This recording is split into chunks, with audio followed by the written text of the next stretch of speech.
So now we will discuss about the principles of the pre-hospital care in patient. Okay, right? Principles of the pre-hospital care, right? अगर patient hospital में नहीं है तो pre hospital में आपने क्या करना है, कैसे मैनेज करना है, प्री हॉस्पिटल केयर में हम लोग क्या करते हैं, राइट? अच्छा, so the very first thing जो आपने करना है that is actually ensure your अपना safety. Okay, that basically means कि आपने जो है अपने अपने आप के सेफ्टी को सबसे पहले देखना है। Okay, so ensure your own safety, right? Ensure your own safety इसका मतलब है कि सबसे पहले आपने अपने आप को बचाना है, आपने सुपरमैन नहीं बनना है। Okay, right? आपका जान खतरे में और आप जो है किसी और की जान बचा रहे हो। We don't do that. Okay, first of all you have to ensure your safety, understood? उसके बाद फिर हम क्या करते हैं, उसके बाद जो है फॉर एग्जांपल हमारे पास जो पेशेंट होता है, राइट, उसको हम क्या करते हैं, we will try to stop the burning process. Okay, right? हमारे पास एक पेशेंट है, हम क्या करते हैं, the second thing that we do that is the stop burning process. Stop burning process, okay, in the patient. कैसे करते हैं? समटाइम्स हम क्या करते हैं, ड्रॉप एंड रोल करते हैं पेशेंट को, राइट? ड्रॉप एंड रोल, उसको क्या कहते हैं, drop and roll. Fine, drop and roll. Fine, तो पेशेंट को हम रोल करते हैं। कैसे बताओ आपको, you should watch video on this. Okay, drop and roll हम कैसे करते हैं, I can not explain it, I know, but I can not explain it actually for you guys. So drop and roll करते हैं, right, including that. Third क्या है, check for other injuries, right? Okay, we will also check for the other injuries, जैसे कि for example patient के back में, patient के for example limbs में, राइट, अपर लिम में, लोअर लिम में, बैक, फ्रंट, सब जगह हमने चेक करना होता है, right? We will check for the injuries, right? This is the third step of the pre hospital care, understood, right? Including that during this checking we will also do the standard protocol, जैसे कि we will go with the ABC. That basically means we will secure the airway of the patient, the breathing and circulation, right? उसके बाद क्या है, the fourth step is actually cool the burn wound, right? हम क्या करते हैं, वो जो जला हुआ एरिया है, राइट, पेशेंट का, उसको हम क्या करते हैं, उसको हम कूल करते हैं। Okay, cool the burn wound, right? Burn wound, right? इसको हम कैसे करते हैं, कूल द बर्न वूंड हम करते हैं with the 15 degree centigrade water, right? इसमें हम क्या करते हैं, यूज़ करते हैं हम 50 degree centigrade water. Okay, for up to 20 minutes. जहाँ पे फॉर एग्जांपल वो जला हुआ एरिया है, वहाँ पे हम क्या करते हैं, 15 डिग्री सेंटीग्रेड वाटर के साथ उसको हम वॉश करते हैं for up to 20 minutes at least, right? Okay, अच्छा। स्पेशली ये हम कब करते हैं, in cases of the partial thickness burns. Okay, right? We will do this in cases of the partial thickness burns. Okay, partial thickness burns. Okay, partial thickness burns, I hope you remember the partial thickness burn, जिसमें हमारा epidermis, उसके अलावा जो papillary layer था, right, वो involve था। So that is actually called the partial thickness burns. Okay, इसका एक एग्जांपल भी था हमारे पास, स्काल्ड। ओके, जो कि बच्चों में होता था कैटल्स की वजह से, आई hope you remember that, frying pans की वजह से, राइट? अच्छा, तो आपने क्या करना है, 15 डिग्री सेंटीग्रेड वाटर के साथ आपने 20 मिनट्स तक उसको वॉश करना है। Okay, this is the fourth step. Fifth step क्या है इसका, listen, the fifth step is actually you will give oxygen. Okay, you will give oxygen to the patient, specially which patients, वो patients जो कि for example आपके पास आए हैं with altered consciousness level के साथ, या तो फिर ऑल्टर्ड मेंटल स्टेटस के साथ, राइट? तो उन पेशेंट्स को आपने क्या देना है, ऑक्सीजन देना है, right? This is the fifth step, right? After the fifth step, the sixth step is actually you have to elevate the burned limb. Okay, you have to elevate, right? अगर for example यहाँ पे उसके एक हाथ में burn injury है, right, बहुत बड़ा सा बर्न इंजरी, फाइन, यहाँ पे एक हाथ में बहुत बड़ा सा बर्न इंजरी है, तो आपने इस हाथ को क्या करना है, इस हाथ को आपने एलिवेट करना है, उठाना है। Okay, right? जब आप उठाओगे तो जाहिर सी बात है, जब आप इस हाथ को, right, above the level of heart, आप जब इस हाथ को उठाते हो आप, तो हार्ट हमारे इस हाथ के अंदर प्रॉपर ब्लड सप्लाई नहीं कर पाता, राइट? Okay, fine. तो इसी वजह से फॉर एग्जांपल, एक तो आप इस हाथ को क्या करते हो, अगेंस्ट द ग्रेविटी आप अपवर्ड पुल करते हो, राइट, एलिवेट करते हो। तो इसीलिए फिर ग्रेविटी भी यहाँ से जो है फॉर एग्जांपल जितना भी आपके लोअर लिम्ब या आपके अपर लिम्ब से फिर ब्लीडिंग आहिस्ता आहिस्ता से उसका जो फॉर एग्जांपल ब्लीडिंग है वो रुक जाती है। Okay, so you have to elevate the elevation, या for example we call it elevation of the burned burned limb, okay, above level of heart, right, above level of heart, right। इससे क्या है कि वो जो ब्लीडिंग हो रहा है, वो जो एडेमा हो रहा है, वो एडेमा ख़त्म होता है आहिस्ता आहिस्ता से। Okay fine, this is very very helpful.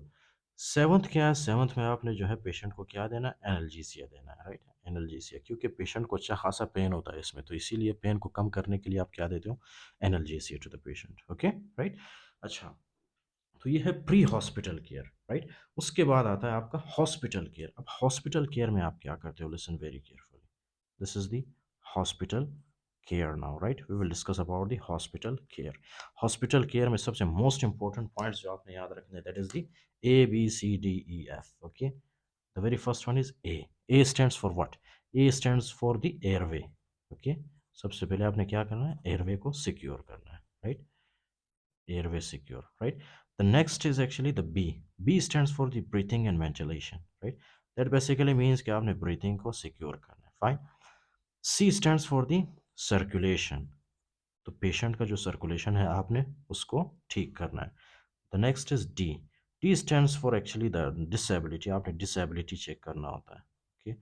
आपने disability check करना होता है। Disability मतलब neurological status आप check करते हो patient का, okay? Neurological status आप check करते हो। इंक्लूडिंग दैट एक और है हमारे पास, that is E.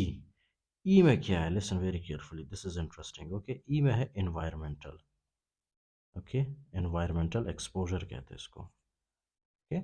Environmental exposure, environmental exposure में है क्या, लिसन वेरी केयरफुली। सबसे पहले जब आपके पास एक पेशेंट आता है, राइट, पेशेंट को आपने क्या करना है, पेशेंट के फॉर एग्जांपल बॉडी के ऊपर जितने भी ज्वेलरीज, जितने भी फॉर एग्जांपल क्लॉथिंग्स है, राइट, एक तो क्लॉथिंग्स और दूसरा ज्वेलरी वगैरह, ज्वेलरी वगैरह, राइट। ज्वेलरी में क्या क्या चीज़ें है, जैसे कि फॉर एग्जांपल या तो रिंग है, ओके, पेशेंट ने पहना हुआ, या तो फिर वॉच, ओके राइट। और समटाइम्स ये जो पेशेंट्स होती है ये क्या पहनते हैं, they will also wear belts, okay right, belts. तो ये जितने भी फॉर एग्जांपल आपको चीज़ें नज़र आ रही, right, belts, clothing, jewellery, ring, उसके अलावा ये वाला क्या है, वॉच, राइट। तो ये सारी चीज़ें आपने निकालनी है, ओके। कभी कभी क्या होता है, ये जो पेशेंट्स होते हैं उन्होंने कोई रिंग पहना होता है, राइट।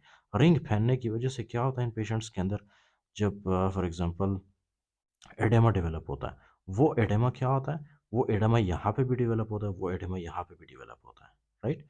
वो एडेमा यहाँ पे भी और यहाँ पे भी डेवलप होता है। और यहाँ पे जो फॉर एग्जांपल इन्होंने रिंग पहना हुआ है, यहाँ पे एडेमा नहीं होता, क्यों, क्योंकि यहाँ पे रिंग ने इस तरह से कंप्रेस किया होता है, राइट, ओके। तो इसी कंप्रेशन की वजह से यहाँ से ब्लड बाहर नहीं निकल पाता और बाहर से ब्लड अंदर नहीं आ पाता, राइट। तो ये जो इनका फिंगर है यहाँ पे क्या होता है, इस्कीमिया, राइट। तो इसी वजह से हम क्या करते हैं, we remove the ring. Watch वगैरह अगर पेशेंट ने पहना हुआ है, ज्वेलरी भी हम निकाल देते हैं, ओके। क्लोथिंग, क्लोथिंग अगर फॉर एग्जांपल कोई जला हुआ कपड़ा, राइट, या कोई जला हुआ क्लॉथ अगर पेशेंट ने पहना हुआ है, तो वो जला हुआ क्लॉथ जो है वो क्या करता है, पेशेंट के बॉडी को विथ टाइम मज़ीद ख़राब करता जाता है, ओके राइट। तो इसीलिए हम क्लॉथिंग को क्या करते हैं, बाहर निकालते हैं, फाइन, जो भी क्लोथिंग पहना होता है पेशेंट ने। उसके अलावा भी अगर आप फॉर एग्जांपल डिटेल में पढ़ोगे इस बुक के अंदर ये भी लिखा है, राइट, कि आप फॉर एग्जांपल क्या करते हो, कवर करते हो पेशेंट को, fine. You will cover the patient with warm sterile blanket, okay. You will cover the patient with warm, एक तो होता है वार्म और दूसरा sterile blanket, okay right. Sterile blanket, sterile blanket का मतलब है कि उस ब्लैंकेट के ऊपर कोई भी बैक्टीरिया वगैरह नहीं होना चाहिए, राइट, okay. This is the first point and the second point is कि रूम का जो टेम्परेचर है वो कितना होना चाहिए, in between 28 to 30 degree centigrade, right, okay. क्योंकि जो बर्न इंजरी वाले पेशेंट्स होते हैं ना, वो अपने बॉडी टेम्परेचर को रेगुलेट नहीं कर पाते, ओके फाइन। तो इसीलिए हमने जो है रूम का टेम्परेचर 28 टू 30 डिग्री सेंटीग्रेड के बीच में रखना होता है, फाइन। अच्छा, ताकि हाइपोथर्मिया हाइपोथर्मिया डेवलप ना हो पेशेंट में specially, fine. So we have discussed till here. अच्छा, उसके बाद क्या, उसके बाद do you know about the assessment of the burn injury, rule of nine, that is most commonly asked, okay. Rule of nine यहाँ पे आपको बता देता हूँ, राइट, रूल ऑफ नाइन। ये बहुत ज़्यादा इंपॉर्टेंट है, trust me, okay, they will ask in exams specially. Rule of 9 में क्या होता है? फॉर एग्जांपल, ये है एक पेशेंट आपके पास, राइट, ओके, और ये है इसके लंबे लंबे से हाथ, ये है इसका दूसरा हाथ, राइट, और ये है इसके लोअर लिम्स।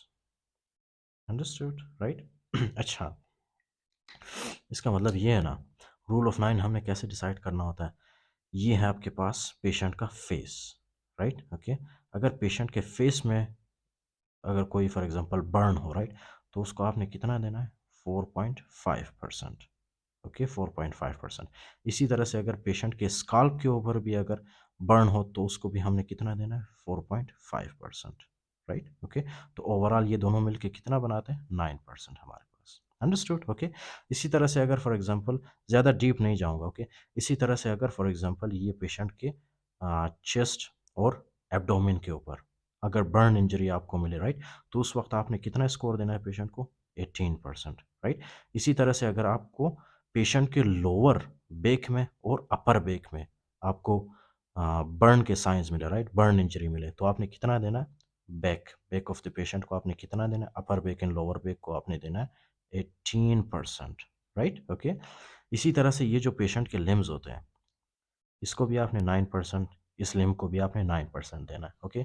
इसी तरह से फॉर एग्जांपल ये जो लोअर लिम्ब होते हैं, इनको आपने 18% देना है, उनको भी, इसको भी 18% देना है, ओके, राइट। तो हमारे पास कितने बने? और ये जो पेरिनियम वाला एरिया होता है, राइट, इसको भी हम कितना देते हैं? 1%। तो ओवरऑल 18 18 कितना हुआ? 36 आई थिंक, राइट, ओके। 36 के ऊपर आप 18 प्लस करें, फिर 9 9, फिर ये सारा आप प्लस करें, मुझे प्लस करना नहीं आता, right. So overall this will be actually 100%, okay, this will be 100%। तो इस तरह से फॉर एग्जांपल जो बर्न के पेशेंट्स आते हैं हमारे पास, इस तरह से हम उनकी स्कोरिंग करते हैं, right, according to the rule of 9, right. अच्छा, so this is very very commonly asked in the exams especially, so you must know about this, fine? So we discussed in detail till here, okay?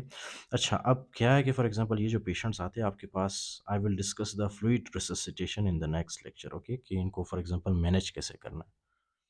Right. So in the last lecture, okay, this is the last lecture in which we'll discuss about the fluid for resuscitation. Okay. सबसे पहले तो मैं आपको ये बताऊंगा, okay, कि for example अगर आपके पास एक चाइल्ड है, okay, we will do it hurriedly, right?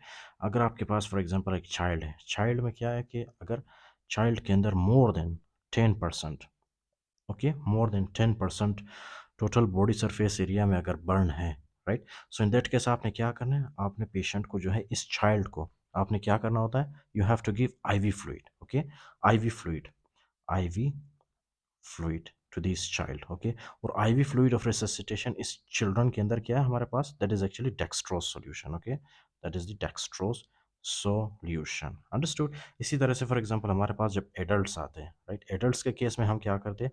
If the adult is अगर मोर देन 50% बर्न है एडल्ट के अंदर, राइट, अगर मोर देन 50% बर्न है, so in that case we will give Ringer lactate, okay, IV fluid, which IV fluid?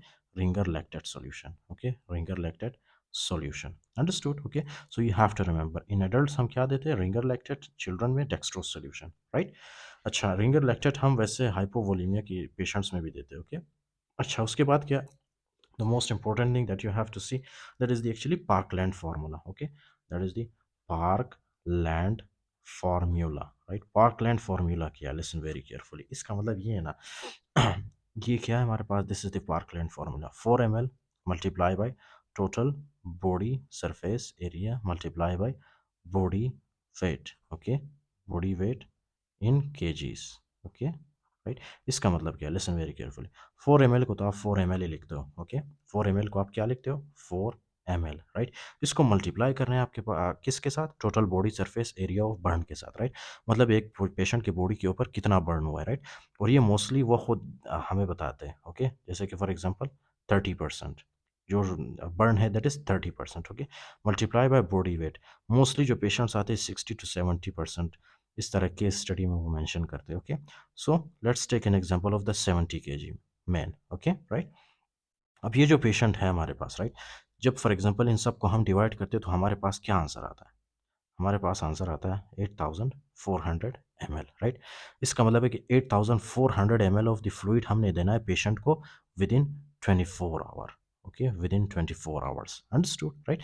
अब इस fluid को देते कैसे, listen very careful, that is the most important thing, okay, कि इस फ्लूइड का, राइट, इस फ्लूइड का हाफ यानी कि 4200 ml हम कब देते हैं, with in the first 8 hours, okay. इसको हम कब कब देते हैं, फर्स्ट 8 आवर्स में, ओके, राइट। तो इसका जो 4200 ml है वो हम कब देते हैं, फर्स्ट 8 आवर्स में। और बाकी रिमेनिंग जो हमारे पास बचता है, कितना बचता है, 4200 ml, राइट, ये रिमेनिंग होता है। इसको हमने कैसे देना है, इसको हमने देना है with in the next 16 hours, okay. With in the next 16 hours हमने बाकी जो बचा कुचा फ्लूइड बचता है हमारे पास वो हमने 4200 को 16 आवर्स के अंदर देना है, ओके, राइट। तो ये होता है हमारे पास। उसके अलावा कुछ क्रीम्स होते हैं, राइट, जो कि हम बर्न एरिया पे लगाते हैं। Listen very carefully, the very first one is actually the 1%, okay, 1% silver sulfadiazine cream, okay, 1% silver sulfadiazine, sulfadiazine, ये आप लिख लें, ओके, 1% सल्फा डायाजीन क्रीम। अब ये जो फॉर एग्जांपल ड्रग्स होते हैं ये क्या है, एक तो इनका एंटा कुछ ऐसे ड्रग्स होते हैं जिनका creams, okay, anti inflammatory and anti bacterial होते हैं ये, ओके। उसके अलावा है फॉर एग्जांपल 0.5% आपके पास silver nitrate sodium, silver nitrate solution, okay, silver nitrate solution, right. तो ये भी है, एक क्रीम है, राइट। उसके अलावा तीसरे नंबर पे है mafenide acetate, okay, right, mafenide, mafenide acetate cream, right. तो ये जितने भी क्रीम्स है ये सारे आपकी बुक के अंदर मौजूद है, okay. If you are doing belly in love, so these are all present there, okay. इसी तरह है सीरम नाइट्रेट भी है हमारे पास, okay, the fourth one is actually the cerium nitrate, right. तो सीरम नाइट्रेट है, सिल्वर सल्फा डायजीन, ओके। तो इस सिल्वर सल्फा डायजीन, ओके। तो इस तरह से कुछ क्रीम्स है जो कि फॉर एग्जांपल जो हम क्या करते हैं, बर्न एरिया पे हम लगाते हैं, ओके। अच्छा, इसमें कुछ एमसीक्यूज मैं आपके साथ डिस्कस करता हूँ at the end of the lecture, okay. अच्छा, most common cause of death in patient with burn injury, okay, right, most common cause of death, right, in patients with burn injury, right, most common cause of death in patient with burn injury वो क्या है, most common cause है इसका sepsis, okay, most common cause है इसका sepsis, fine, ये MCQs में पूछते हैं। इसी तरह से most common cause of early death, okay, most common cause of early death in patients with burn injury, that is the hypovolemia, okay, that is the hypovolemic shock, hypovolemic shock, right, this is the MCQ, these are two most important MCQs, okay। इसी तरह से most common organism जो for example burn injury में involve होता है वो कौन सा है, that is Pseudomona infection, okay. Most common organism, most common organism कौन सा होता है, that is actually the Pseudomonas, okay, CUDO, Pseudomonas, right. और ये जो सूडोमोनास होते हैं, सूडोमोनास इन्फेक्शन, राइट, ये क्या करते हैं, ये ग्रीनी डिस्चार्ज प्रोड्यूस करते हैं, okay, they produce greeny discharge, understood, fine. अच्छा, इसके अलावा भी है इस चैप्टर के अंदर बहुत सारे पॉइंट्स हैं which I did not discuss, right. So they are all about the reading, trust me, okay. जितने भी इंपॉर्टेंट पॉइंट्स थे, they are, for example, important related to your exams, I discussed all of them, right। अब आपने क्या करना, you have to go and read. If you don't understand, you can ask me, I will explain each and everything, okay, for you guys.